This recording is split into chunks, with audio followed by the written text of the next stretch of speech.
నమస్తే, welcome to news రీలైట్. బులెటిన్లో ముందుగా హెడ్లైన్స్. తెలంగాణలో పలు చోట్ల నిరసనలు, బంగ్లాదేశ్ ప్రభుత్వం గద్దె దిగాలని డిమాండ్.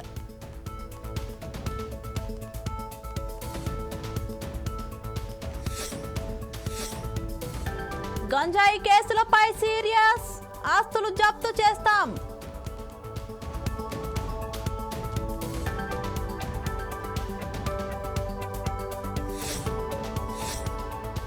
ఉభయ రాష్ట్రాల్లో భూ ప్రకంపనలు, ఆందోళనకి గురైన ప్రజలు.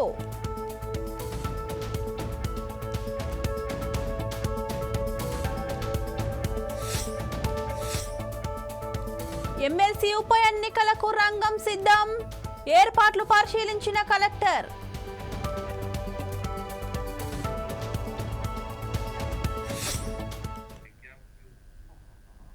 నేటి ఉదయం 7 గంటల సమయంలో ఒక్కసారిగా భారీ శబ్దంతో కూడిన భూ ప్రకంపనలు రావడంతో ఉభయ రాష్ట్రాల ప్రజలు ఒక్కసారిగా భయాందోళనకు గురయ్యారు. కళ్ళు మూసి తెరిచేలోపే ఈ భూ ప్రకంపనలు రావడం ములుగు జిల్లా నుండి ప్రారంభం కావడంతో ప్రజలు ఆందోళనకి గురయ్యారు. 3 నెలల క్రితం 50 హెక్టార్లలో మొక్కలు కుప్పకూలిపోయాయి. ఈ సంఘటన మరవక ముందే మేడారంలో పునరావృతం కావడంతో ప్రజలు భయానికి గురవుతున్నారు. ఉభయ రాష్ట్రాల్లో ఏర్పడిన భూ ప్రకంపనలపై మా bureau chief Sudhakar ground report.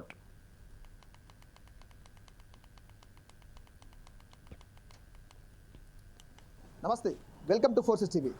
ఉదయం 6 గంటల 38 నిమిషాలకు ఒక్కసారిగా ప్రపంచమంతా దద్దరిల్లిపోయింది. ఒకే శబ్దంతో పడుకున్న వాళ్ళు సైతం నిద్రలేచి ఏం జరిగింది అని తెలుసుకునే లోపే ఒకటేసారి భూ ప్రకంపన నెలకొంటూ మాత్రం వార్తలు బయటకొచ్చాయి. మనం చూసుకోవచ్చు, ప్రస్తుతం మనం ఉమ్మడి వరంగల్ జిల్లాకు చెందిన ములుగు జిల్లా కేంద్రంలో ఉన్నాము. ఈ రోజు ఉదయం ఫస్ట్గా 6 గంటల 30 నిమిషాలకు మేడారం పరిసర ప్రాంతాల్లో ఈ భూ ప్రకంపనలు జరిగినట్టు మాత్రం వార్తలు బయటకొచ్చాయి. ఇది గతంలో చూసుకుంటే మాత్రము ఈ 20 సంవత్సరాల క్రితం మాత్రమే ఈ భూ ప్రకంపనలు వచ్చినట్టు మాత్రం వార్తలు బయటకొచ్చాయి. కానీ ఈ రోజు ఉదయం ఒక్కసారిగా ములుగు, భూపాలపల్లి అంటే ఉమ్మడి వరంగల్ జిల్లా వ్యాప్తంగా కాకుండా కరీంనగర్, ఖమ్మం ఈ జిల్లాలు కాకుండా ఇటుగా గోదావరి పరిసర ప్రాంతాలతో కలుసుకుంటే మాత్రం రాజమండ్రి వరకు ఒక్కసారిగా ఈ భూ ప్రకంపనలు కొనసాగాయి. ఈ భూ ప్రకంపనలు వచ్చిన నేపథ్యంలో మాత్రము ఏపీ, తెలంగాణలో ఉన్న ప్రజలు మాత్రం ఒక్కసారిగా హవాకయ్యారు. అసలు ఏం జరుగుతుంది, కళ్ళు మూసి కళ్ళు తెరిచే వరకు ఒక్కసారిగా ఉత్కంఠ నెలకొంది. అయితే మనం గత 3 నెలల క్రితం ఇదే మేడార పరిసర ప్రాంతాల్లో ఒక విపత్తి కలిగొచ్చేసి సుమారు 50,000 హెక్టార్లలో మొక్కలు మొత్తం పడిపోవడం జరిగింది. ఈ సంఘటన మరవక ముందే మరో సంఘటన నెలకొంది. అది కూడా అదే మేడార పరిసర ప్రాంతంలో ఎక్కడ ఆ చెట్లు పడిపోయాయో సుమారు 50,000 హెక్టార్లలో ఆ ప్రదేశం నుంచి ఈ భూ ప్రకంపనలు వచ్చిన మాత్రం వార్తలు వస్తున్నాయి. ఒకటే సుమారుగా భూమి నుంచి 40 కిలోమీటర్ల లోతులో ఈ సమస్య నెలకొంది. అంతేకాకుండా ఎక్కడ చూసినా మాత్రం ఈ భూ ప్రకంపనలు ఎక్కడ వచ్చాయో మాత్రం ఒక 5 నుంచి 10 సెకండ్లు మాత్రం ఒక్కసారిగా మొత్తం ఎవరు ఊహించిన విధంగా ఒక శబ్దంతో చిన్న చిన్న వస్తువులు కూడా పడిపోయిన దాఖలు పడాయి. అంతేకాకుండా గోదావరి పరిసర ప్రాంతాల్లో ఎక్కడెక్కడ పురాతన కట్టడాలు ఉన్నాయో అందాగే కూలగానికి సిద్ధంగా ఉన్న గోడలు అవి కూడా పడిపోవడం జరిగింది. ఈ నేపథ్యంలో జనాలు మొత్తం ఒక్కసారి హవాకయ్యారు. అసలు ఏం జరిగింది, తెలంగాణ రాష్ట్రంలో అది కూడా ఆసియా ఖండంలోనే అతిపెద్ద జాతరగా పేరుగా వచ్చిన మేడారం జాతర పరిసర ప్రాంతంలో గత 3 నెలల క్రితం ఒక విపత్తు వచ్చేసి చెట్ల మొత్తం పడిపోవడము, అదే ప్రదేశం నుంచి ఒకేసారి భూ ప్రకంపనలు రావడము, అది కూడా ములుగు జిల్లాలో కొనసాగే జనాలందరూ ఒక్కసారిగా ఆశ్చర్యకు గురవుతున్నారు.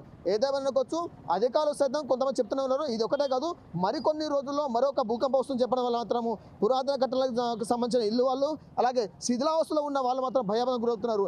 నిజంగానే మరోసారి భూకంపం వస్తే చిన్నగా కాకుండా మరి అతిపెద్దగా వస్తే మాత్రము ప్రాణహాని ఉందంటే మాత్రం అధికారులు చెప్పండి. ఏదేమైనా తెలంగాణ రాష్ట్రంలో 20 సంవత్సరాల క్రితం ఉమ్మడి ఆంధ్రప్రదేశ్గా ఉన్నప్పుడు మాత్రం చూసుకుంటే ఎప్పుడు లేని విధంగా ఒక 20 సంవత్సరాల క్రితం ఏ విధంగా ఈ భూకంపం వచ్చిందో అదే ధోరణిలో మాత్రం మళ్ళీ భూకంపం రావడం మాత్రం జనాలందరూ భయభ్రాంతి గుర్తుకోవచ్చు. ఒకటే చూసుకోవచ్చు, భూమికి సుమారు 40 కిలోమీటర్ల లోతు నుంచి ఈ భూకంపం వస్తే గోదావరి పరిసర ప్రాంతాల్లో ఈ అక్రమ అంటే ఇసుక ర్యాంపులు కొనసాగుతున్నవి. ఈ ఇసుక ర్యాంపుల వల్ల అంతా భూకంపం అనేది ఎక్కువ కొనసాగుతున్నాయి. ఏదేమైనా సరే రాష్ట్ర ప్రభుత్వం చూసొచ్చు, అధికారులు కానీ మరో కొన్ని రోజుల్లో మాత్రం మళ్ళీ ఈ భూకంపం అనేది వస్తే అవకాశం లేదు. కాబట్టి గ్రామస్తులు కానీ అలాగే ఏజెన్సీ ప్రాంతాల్లో ఇసుక ఈ గోదావరి పరిసరాలు ఎక్కడున్నాయో వాళ్ళు మాత్రం జాగ్రత్త ఉందని చెప్పడంతో మాత్రం ఆ గ్రామాలకు చెందిన ప్రజలు మాత్రం భయబంధం గురవుతున్నారు. కూర్చో ఇది ప్రస్తుతం ఉదయం 7 గంటల సమయంలో ఎక్కడ ఈ భూ కంపనం కొనసాగుతో దానిపై four sides TV ground reports. Camera బాతో సుధాకర్, ఫోర్సెస్ టీవీ ములుగు. నమస్తే, వెల్కమ్ టు ఫోర్సెస్ టీవీ. ఉదయం 6 గంటల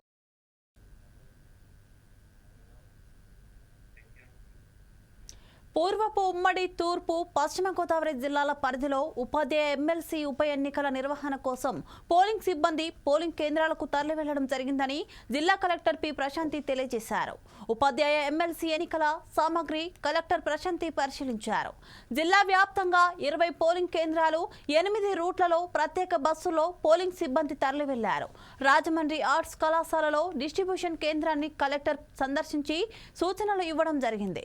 డిసెంబర్ 5 గురువారం బ్యాలెట్ పద్ధతిలో ఉదయం 8 నుంచి సాయంత్రం 4 గంటల వరకు పోలింగ్ నిర్వహిస్తున్నట్లు సంబంధిత అధికారులు సిబ్బంది ఆయా పోలింగ్ కేంద్రాలకు తరలి వెళ్లడం జరిగిందని కలెక్టర్ పి ప్రశాంతి తెలియజేశారు.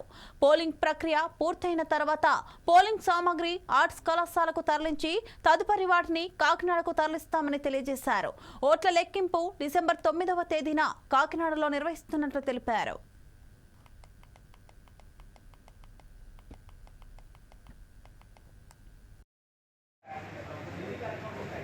చేసుకోవాలి.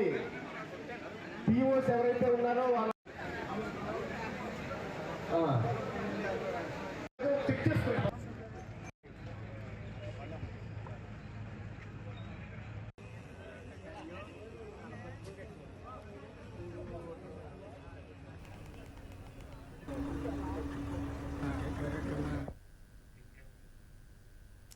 కోనసీమ ప్రాంతంలో రైస్ మిల్లర్లు తమ సమస్యను పరిష్కరించాలని విజ్ఞప్తి చేస్తూ అంబేద్కర్ కోనసీమ జిల్లా జనసేన పార్టీ రైస్ మిల్లర్స్ కలెక్టరేట్లో వినతి పత్రాలు అందజేశారు. ఇచ్చే డెలివరీని బట్టి టార్గెట్ టైం కేటాయించేవారని ఇప్పుడు ఆ పరిస్థితి లేదని, రాష్ట్రం మొత్తం ఒక విధంగా డెలివరీ బట్టి టార్గెట్ను కేటాయిస్తుంటే ఇక్కడ మాత్రం భిన్నంగా జరగటం బాధాకరమని వాపోయారు. సుదూర ప్రాంతాలకు ధాన్యం తరలి వెళ్తోందని, తమ మిల్లులు ఖాళీగా ఉన్నాయని అన్నారు.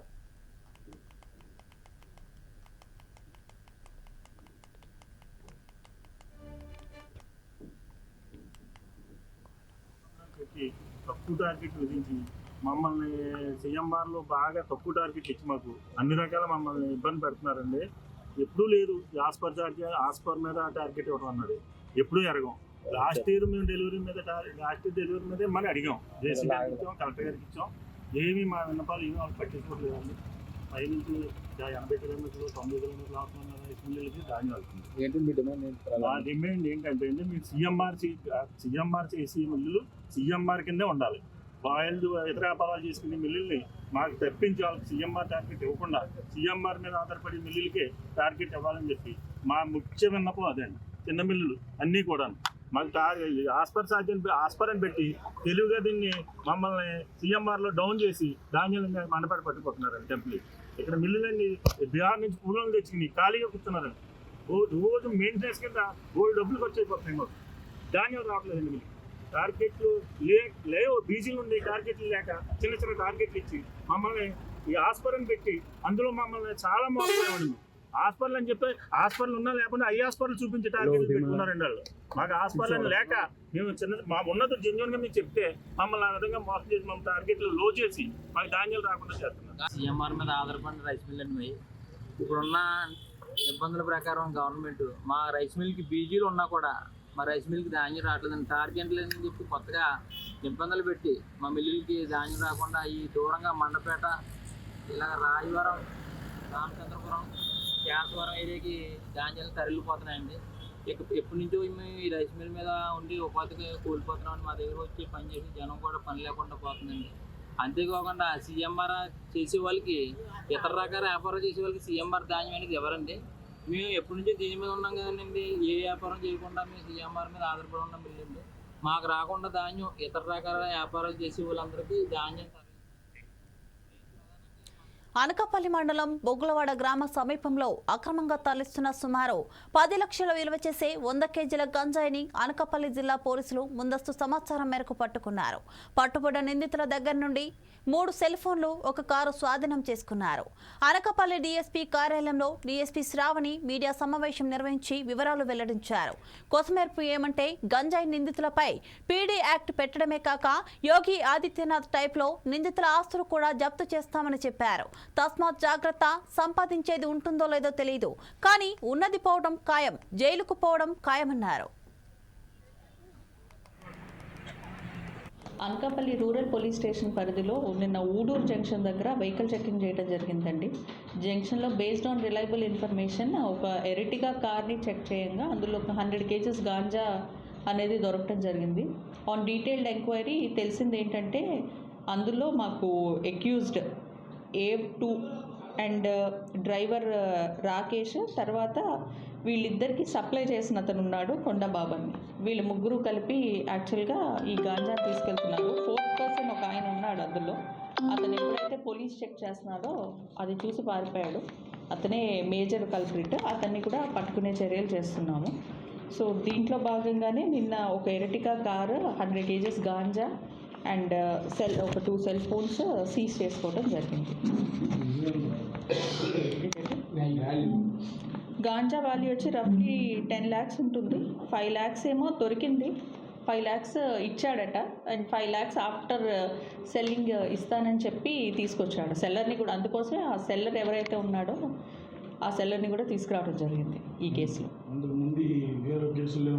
వేరే కేసెస్లో కూడా ఆల్రెడీ ఇన్వాల్వ్ అయి ఉన్నారు గాంజా కేసెస్లో. ఇక నుంచి మేము తెలియజేయబడింది ఏంటంటే బేసిక్గా ఎవరైతే గాంజా క్రైమ్లో ఇన్వాల్వ్ అయి ఉన్నారో వాళ్ళ మీద ఇంక నుంచి మేము PD యాక్ట్స్ ఇనిషియేట్ చేస్తాము. అండ్ వాళ్ళ ప్రాపర్టీస్ ఏవైతే ఉన్నాయో ఈ ప్రొసీడ్స్, ఈ గాంజా డబ్బులతో కొన్న ప్రాపర్టీస్ అన్నీ కూడా మేము as a part of financial investigations అవి కూడా. మెదక్ పట్టణంలో హిందూ ఐక్యవేదిక ఆధ్వర్యంలో బంగ్లాదేశ్లో హిందువులపై జరుగుతున్న అత్యాచారాలకు నిరసనగా హిందువుల రక్షణ కోసం హిందూ ఐక్యవేదిక ఆధ్వర్యంలో రామదాసు చౌరస్తా వద్ద బహిరంగ సభ నిర్వహించారు. బంగ్లాదేశ్లో జరుగుతున్న రాక్షస క్రీడ సనాతన ధర్మానికి వ్యతిరేకమన్నారు.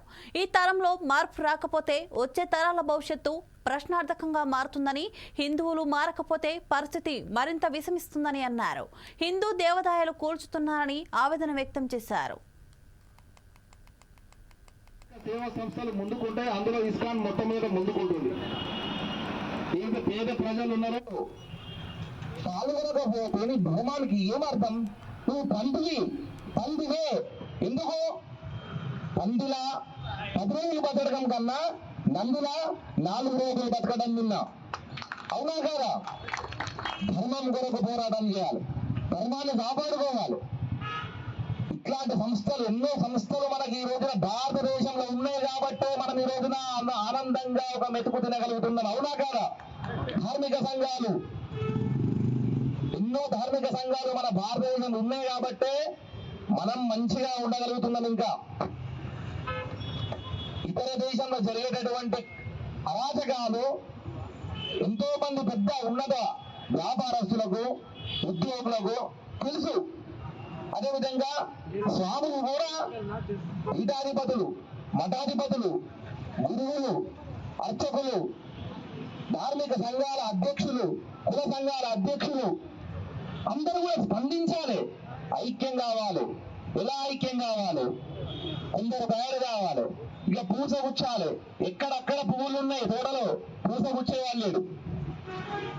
అవునా కాదా? నీ లోపల దైవభక్తి ఉంది, నీ లోపల దేశభక్తి ఉంది, నీ లోపల ధర్మం ఉన్నది. కానీ నువ్వెక్కడో వాడు వీడు కలిసేవారు కల్లా కథం. అంటే చూడండి, భారతదేశంలో ఉన్నటువంటి ప్రతి ఒక్క స్వామీజీకి, మఠాధిపతులకు, పీఠాధిపతులకు, పెద్ద పెద్ద మఠాలకు మరియు ధార్మిక సంఘాల అధ్యక్షులకు, యువతకు, స్త్రీ పురుషులకు, యావత్ మానవాళికి కూడా నేను చెప్తున్నా, మీరు దేశభక్తి, నా ధర్మం అనేది మీ మనసులో లేకపోతే ఏ రోజుకైనా కూడా నీ చావు తథ్యం. సంస్కృతము, అస్త్ర విద్య, అదేవిధంగా శస్త్ర విద్య, ఈ 3 నేర్పండి. ఇది నేర్పుతూనే రేపు మన భారతదేశం మిగిలి ఉంటుంది, మీరు మిగిలి ఉంటారు, మీ తర్వాత తరం కూడా మిగిలి ఉంటుంది. మనం చివరి ఘట్టంలో ఉన్నాం. మనం ఇట్లా కళ్ళు తెరవలేమా? అటో ఇటో మనం బతికేస్తాం, పోతాం. తర్వాత తరం చాలా కష్టము, అది ఊహించడం ఎంతో మంది అనుభవజ్ఞులు కూడా చెప్తున్నారు. తర్వాత తరం చాలా కష్టం. తర్వాత మన పిల్లలు, మన మన్మరాళ్ళు, మన మన్మరులు బతకాలంటే చాలా కష్టం, ఊహాతీతం. మనం ఎట్లా గడిపేస్తాం, మనం అయిపోదు అటో ఇటో. కానీ బంగ్లాదేశ్లో హిందువులపై జరుగుతున్న ఆకృత్యాలకు హింసలకు నిరసనగా బీజేపీ, ఆర్ఎస్ఎస్, విశ్వ హిందూ పరిషత్, బజరంగ దళ్ ఆధ్వర్యంలో హనుమకొండ 1000 స్తంభాల గుడి నుండి పోలీస్ హెడ్ క్వార్టర్స్ వరకు ర్యాలీ జరిగింది. ఈ ర్యాలీలో పెద్ద ఎత్తున విశ్వ Hindu Parishad, RSS, BJP, ISKCON భక్తులు పాల్గొన్నారు. హిందువులపై హింసాకాండ ఆకృత్యాలు నిలిపివేయకుంటే బంగ్లాదేశ్ ప్రభుత్వం గెద్దె దిగిపోవాలని డిమాండ్ చేశారు. మరింత సమాచారం మా ప్రతినిధి శ్రీనివాస్ అందిస్తారు. హింసాకాండను నిలిపివేయాలని చెప్పేసి భారతీయ జనతా పార్టీ ఆధ్వర్యంలో హన్మకొండ 1000 స్తంభాల గుడి నుండి పోలీస్ హెడ్ క్వార్టర్ వరకు జరుగుతున్న ఈ యొక్క ర్యాలీలో హన్మకొండ జిల్లా అధ్యక్షురాలు రావు పద్మ పాల్గొంటున్నారు. మేడం చెప్పండి, ఈ యొక్క నిరసన ర్యాలీ ఎందుకోసం? ఈరోజు ఏదైతే బంగ్లాదేశ్లో ముఖ్యంగా హిందువులపై ఎక్కడ చూసినా హిందువులంటే ఒక చులకన భావంతో దాడులు, మహిళలపై అత్యాచారాలు బంగ్లాదేశ్లో ఇంత పెద్ద ఎత్తున జరుగుతున్న ప్రభుత్వం ఎందుకు స్పందించలేదు? ప్రభుత్వం ఎందుకు వెంటనే డిజాల్వ్ చేయాలి ప్రభుత్వాన్ని? హిందువులంటే ఒక చులకన భావంతో ఇలా మహిళలపై అత్యాచారాలు జరుగుతున్నాయి కాబట్టి ఇలా హిందువులందరం కూడా ఒక్క తాటి మీద మేము ఒక ర్యాలీ వాళ్ళకు మద్దతుగా, బంగ్లాదేశ్లో హిందువులపై జరుగుతున్న దాడికి మద్దతుగా, అదేవిధంగా మహిళలపై జరుగుతున్న అత్యాచారాలకు మద్దతుగా మేమందరం కూడా ఒక ర్యాలీ చేపట్టడం హిందువుల ఐక్యతతో. ఇంత జరుగుతున్నా అక్కడ ప్రభుత్వం పట్టించుకోవడంలో విఫలమైంది. మీరు ఆ ప్రభుత్వాన్ని మీరు ఏం డిమాండ్ చేస్తూ ఉన్నారు? ఆ ప్రభుత్వము ఒక చాతగాని ప్రభుత్వం, ఒక దద్దమ్మ ప్రభుత్వం వెంటనే దిగిపోవాలి, డిజాల్వ్ అయిపోయి హిందువులను పరిరక్షించాలని మేము కోరుతా ఉన్నాం. మనతో మాట్లాడడానికి డాక్టర్ విజయ్ చంద్ర రెడ్డి గారు. సార్ చెప్పండి, ఈ యొక్క ర్యాలీ నిరసన కార్యక్రమం జరుగుతున్న నేపథ్యంలో అక్కడ ఉన్నటువంటి ప్రభుత్వం పట్టించుకోవడంలో మీరు ఎలా చూస్తారు? అది ప్రపంచం మొత్తం ఏకమై ఈరోజు ఖండిస్తున్నది. బంగ్లాదేశ్లో మైనార్టీస్ ముఖ్యంగా హిందువులపై అత్యాచారాలు ఏదైతున్నదో అక్కడ ప్రభుత్వ ప్రోద్బలంతోనే అది మిలిటరీ రాజ్యము, ఇస్లామిక్ టెర్రరిస్టుల కబ్జాలలో ఉన్నది ఈరోజు బంగ్లాదేశ్ ప్రభుత్వం. ప్రజాస్వామికంగా ఎన్నికైనటువంటి షేక్ హసీనా గారు భారతదేశంలో ఉన్నారు. ఆమె కూడా ఖండిస్తున్నదంటేనే సిచ్యువేషన్ ఎంత దౌర్భాగ్యంగా ఉన్నదో మీరు ఆలోచించవచ్చు. భారత ప్రభుత్వం కూడా చూస్తున్నది, హెచ్చరిస్తున్నది. ఇక్కడ హిందువులంతా, ప్రపంచంలో ఉన్నటువంటి హిందువులంతా ఏకమైనరు, ముక్త ఖండంతో ఖండిస్తున్నారు. బంగ్లాదేశ్లో మొన్న ఇస్కాన్ మన భక్తుడు ఎవరైతే చిన్మయ్ కృష్ణదాస్ గారిని నవంబర్ 25 అన్యాయంగా అక్రమంగా బంధించారో వారికి తోడుగా ఇంకా 2 మాంక్స్ను కూడా అరెస్ట్ చేసినారు. ఎంతోమంది హిందువులపై అత్యాచారాలు జరుగుతున్నాయి. వాటికి వ్యతిరేకంగా ఈరోజు హిందువులంతా సంఘటితమై బంగ్లాదేశ్లో ఉన్నటువంటి హిందువులకు వాళ్ళకు సంఘీభావంగా ఈరోజు భారతదేశంలోని మొత్తం హిందువులంతా కూడా ఖండిస్తున్నారు. ఇదే డిమాండ్ చేస్తున్నాం. హిందువులందరం కూడా వాళ్ళను వెంటనే విడుదల చేయాలి, చిన్మయ్ కృష్ణదాస్ను. అట్లనే ఎవరెవరైతే అత్యాచారం చేస్తున్నారో మహిళలపై అక్కడ బలహీనులైనటువంటి సంఖ్యలో తగ్గున్నది. మనకు తెలుసు స్వాతంత్రం వచ్చినప్పుడు ఎంతమంది 20-25% ఉన్నటువంటి హిందువులు ఈరోజు 7% తగ్గిందంటేనే ఎంతమంది హిందువులను బలి తీసుకున్నారో గుర్తు చేస్తున్నాం. అందుకే ఖబర్దార్ హెచ్చరిస్తున్నాం బంగ్లాదేశ్ ప్రభుత్వాన్ని, బంగ్లాదేశ్ ఇస్లామిక్ టెర్రరిస్టులను. హిందువులంతా ఏకమైన భారతదేశం ప్రభుత్వం కూడా మరి చేతులు ముడుచుకొని కూర్చోదు, తప్పకుండా వాళ్ళ మీద చర్యలు తీసుకోబడుతుందని తెలియజేస్తున్నాం. బంగ్లాదేశ్లో ఇస్కాన్ సన్యాసులపై జరుగుతున్న దాడులను వెంటనే అరికట్టాలి, అరెస్ట్ చేసిన వారిని వెంటనే విడుదల చేయాలి. అక్కడి ప్రభుత్వం ముందుకెళ్ళాలి. ఈ రకమైన దాడులు మంచివి కావు, ఇవి ఆరోగ్యకరమైన దాడులు కావు. కావున భారతీయులందరూ ఐక్యంగా ప్రపంచ దేశాల నుంచి వస్తున్న ఇలాంటి సన్నివేశాలను చూస్తుంటే చాలా ఆనందం అనిపిస్తుంది. మన ఐక్యతను చూసి ఎదుటి వాళ్ళు ఎంతో వీగిపోయారు. మనం చాలా ముందుకెళ్ళాలి. ఇంకా ఈ అరెస్టులను వెంటనే నిలిపివేయాలని ఇస్కాన్ వరంగల్ తరఫున మేము కోరుకుంటున్నాం. ఈ దాడులను అందరూ ఖండించాలి. హరే కృష్ణ. ఇస్కాన్ మత గురువులను అక్కడ అరెస్టు చేయడం జరిగింది అక్కడ ప్రభుత్వం. మీరు ఇక్కడ నుండి వరంగల్ ఇస్కాన్ తరఫున మీరు ఆ ప్రభుత్వాన్ని, బంగ్లాదేశ్ ప్రభుత్వాన్ని మీరు ఏం డిమాండ్ చేస్తూ ఉన్నారు? ఖచ్చితంగా వెంటనే విడుదల చేయాలి. ఇది మంచి పద్ధతి కాదు. ఈ ఇస్కాన్ మొత్తం భారతదేశం మొత్తం ప్రపంచవ్యాప్తంగా ఉంటుంది. ఇస్కాను అందరూ ఏకకంఠంతో కోరుకుంటున్నారు. ఇది మంచి పద్ధతే కాదు. ఇది అరెస్ట్ చేయడం, అసలు ఇస్కాన్లో ఉన్న గురువులను అరెస్ట్ చేయడం ఏంటి? అసలు భారతదేశంలో ప్రతి యువతను ముందుకు తీసుకుపోయి సన్మార్గంలో నడిపిస్తున్న ఇస్కాన్ మహానుభావులను అరెస్ట్ చేయడం ఇది ఎంత బాధాకరమైన విషయం అంటే ప్రతి ఒక్కరూ ఖండించాలి. ఇది చాలా బాధాకరమైన విషయం. ఈ ముక్తకంఠంతో మేము ఇస్కాన్ వరంగల్ తరఫున ఖండిస్తున్నాం. హరే ఏదైతే ఇస్కాన్ మత గురువులను సన్యాసులను అక్కడ బంగ్లాదేశ్ ప్రభుత్వం అరెస్ట్ చేయడానికి నిరసిస్తూ ఏదైతే ప్రపంచవ్యాప్తంగా ఉన్నటువంటి ఈ ఇస్కాన్ మత సన్యాసులను అరెస్ట్ చేయడం చాలా దుర్మార్గం అని చెప్పేసి ఇక్కడ ఉన్నటువంటి వరంగల్ నుండి ఇస్కాన్ మత సన్యాసులు కోరుతున్నారు. Camera person Baldo Srinivas, 4 Sides TV, Warangal. విశాఖలో తమ అభిమాన హీరో సినిమా రిలీజ్ నేపథ్యంలో విశాఖలో బన్నీ అభిమానుల ఆనందానికి అవధులు లేకుండా పోయింది. సంక్రాంతి పండుగ ముందుగానే వచ్చిందంటున్న బన్నీ అభిమానులతో మా విశాఖ ప్రతినిధి Avatar Yadav face to face. అతని పేరు మీద చాలా చేసాం. ఫుడ్ డొనేషన్ కానీ, బుక్స్ ఇవ్వడం కానీ, పిల్లలకు కానీ ఏదైనా చాలా చేసాం. అది ఆయన చూసి ఇన్స్పైర్ అయ్యి ఆయన బాగుండాలని చెప్పి ఆయన చూడడానికి మేము చాలా వెయిట్ చేస్తున్నాం. ఈ సినిమా మీద ఎక్స్పెక్టేషన్స్ ఎలాగున్నాయంటే లోపలికి వెళ్ళి బట్టలు చింపుకొని బయటకు వచ్చేసి ముందు ముడతాలతో నించోనానికి కూడా రెడీగా ఉన్నాం. అంత పిచ్చి పీక్స్లో ఉన్నాం ఈ సినిమా కోసం. ఎంత పిచ్చిలో ఉన్నామంటే అంత పిచ్చిలో ఉన్నాం అన్న. ఏం లేదు, మీరు జస్ట్ ఈవినింగ్ 5:30కి వస్తే మేమంటే ఏదో చూపిస్తాం మెలోడీ థియేటర్ దగ్గర. ఈ సెలబ్రేషన్స్ అన్నీ కూడా మనకి ఇక్కడ చాలామందికి క్రిస్మస్ ఒకరికి, సంక్రాంతి ఒకరికి, కానీ అందరు కలిపి చేసుకునే పండగ పుష్ప 2.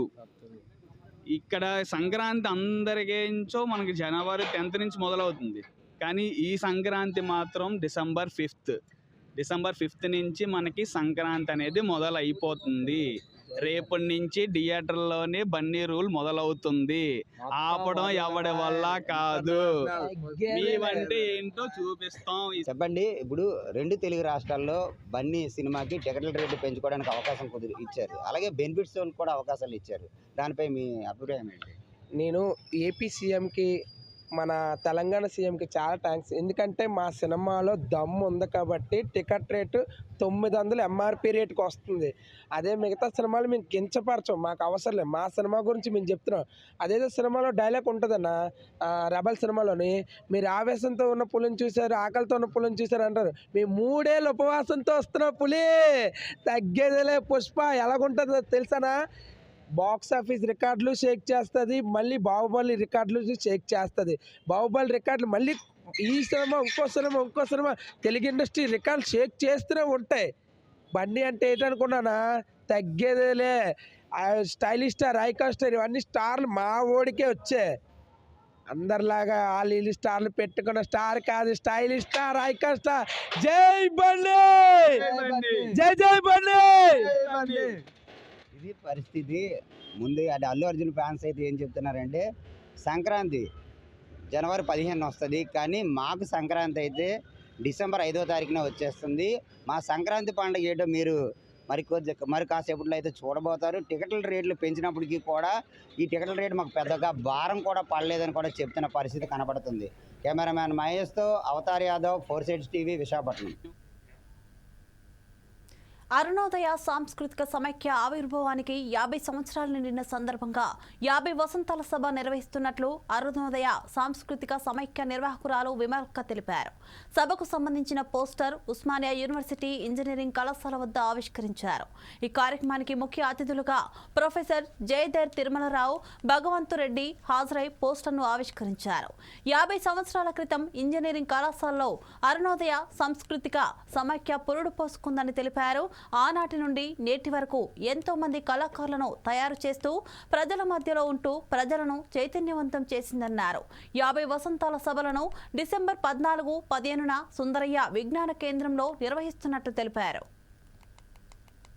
ఒక చారిత్రాత్మకమైనటువంటి ఉస్మానియా క్యాంపస్లో అరుణోదయ పుట్టుక జరిగిందని, అదే ఆనాటి నుంచి నక్సల్బరీ శ్రీకాకుళోద్యమ ప్రేరణతో, మహత్తరమైనటువంటి తెలంగాణ సాయుధ పోరాట ప్రేరణతో అరుణోదయ సాంస్కృతిక సమాఖ్య ఒక విప్లవ సాంస్కృతిక సైన్యంగా ఎంతోమంది కళాకారులను తయారు చేస్తూ, ఎన్నో కళారూపాలను తయారు చేస్తూ, ప్రజల మధ్యకు నిత్యం ఉంటూ, ప్రజల సమస్యల్ని లేవనెత్తుతూ, ప్రజల్ని చైతన్యవంతం చేస్తూ ముందుకు సాగుతున్నటువంటిదే అరుణోదయ సాంస్కృతిక సమాఖ్య.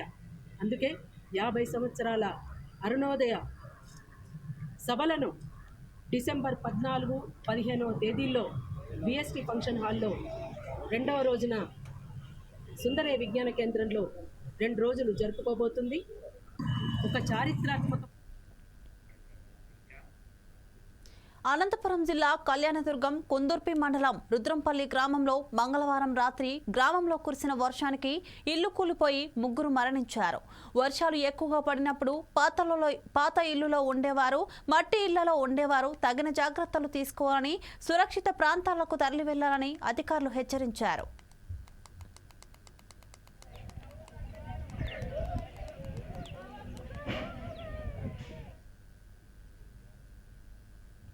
విశాఖపట్నం 4వ పట్టణ పోలీస్ స్టేషన్ పరిధిలో గల శ్రీనివాస్ నగర్లో సుమారు 35 ఏళ్ల వయసు గల మహిళ తన స్నేహితురాలతో కలిసి ఆటోలో కూర్చొని ఉండగా ప్రమాదవశత్తు మంటలు అంటుకున్నాయి.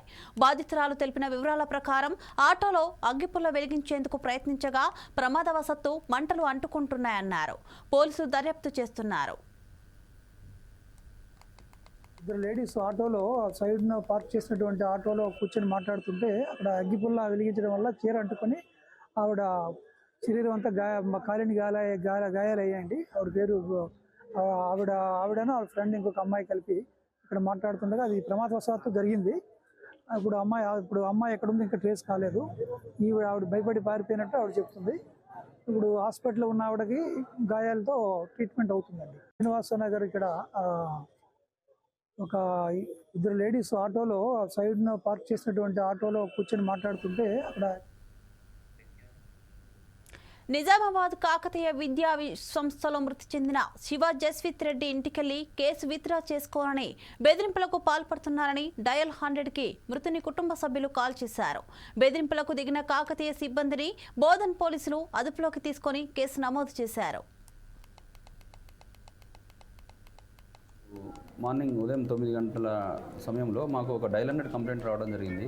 ఒక 5 వ్యక్తులు వచ్చేసి ఈ భాస్కర్ రెడ్డి గారి ఇంటికి వచ్చేసి థ్రెటనింగ్ చేస్తారని చెప్పేసి కాల్ రావడం జరిగింది. ఇమ్మీడియట్ నేను మా సిబ్బందితో అక్కడికి వెళ్ళడం జరిగింది. వెళ్ళినప్పుడు అక్కడ కాకతీయ స్కూల్కి సంబంధించినటువంటి 5 ఉన్నారు, అక్కడ సిబ్బంది ఉన్నారు.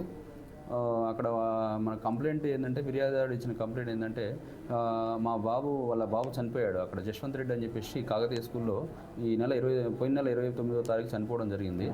దానికి సంబంధించి ఆల్రెడీ 4 టౌన్లో కంప్లైంట్ కేసు రిజిస్టర్ అయింది. దాని గురించి ఇన్వెస్టిగేషన్ నడుస్తుంది. కానీ ఇక్కడికి 5 వ్యక్తులు స్కూల్కి సంబంధించిన వ్యక్తులు వచ్చి వాళ్ళని బెదిరింపులకు చేస్తారని చెప్పేసి అతను మాకు డయల్ 100 కంప్లైంట్ చేయడం జరిగింది. మేము వాళ్ళు ఇచ్చిన ఫిర్యాదు ప్రకారం కేసు రిజిస్టర్ చేసుకొని ఇన్వెస్టిగేషన్ చేస్తున్నాం. 5 తీసుకురావడం ఇప్పుడే తీసుకురావడం జరిగింది. వాళ్ళ డీటెయిల్స్ అన్ని తీసుకుంటున్నాం. కాకతీయ స్కూల్కి సంబంధించిన యాజమాన్యం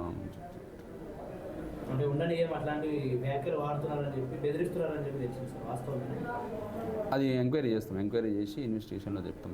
మేము పరామర్శకు వచ్చినాము, చనిపోయారని చెప్పేసి వాళ్ళు చెప్తున్నారు యాజమాన్యాన్ని అడిగితే. కానీ మేము వాళ్ళు ఫిర్యాదుదారులు మాత్రానికి మమ్మల్ని బెదిరింపులకు గురి చేస్తున్నారు, కేసు విత్డ్రా చేసుకోకపోతే అని చెప్పేసి ఆ విధంగా వాళ్ళు కంప్లైంట్ ఇవ్వడం జరుగుతుంది. ఈరోజు